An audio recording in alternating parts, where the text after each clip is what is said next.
জুমার দিন যে সুবহানাল্লাহিল আযীম ওয়া বিহামদিহি 100 বার পড়বে, সূর্য ডুবা পর্যন্ত সুযোগ আছে। সুবহানাল্লাহিল আযীম ওয়া বিহামদিহি, সুবহানাল্লাহিল আযীম মনে থাকবো, সে 1 লক্ষ নেকি পাবে, তার মা বাবা 12,000 করে পাবে।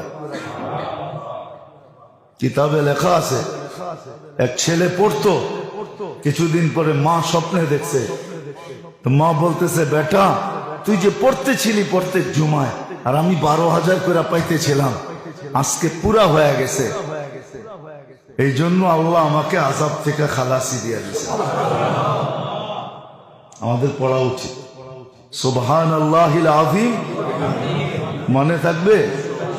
হ্যাঁ, না মনে হয় ভুলে যাবেন, লেখা রেখেন সুবহানাল্লাহিল আযীম ওয়া বিহামদিহি 100 বার, বেশি সময় লাগে।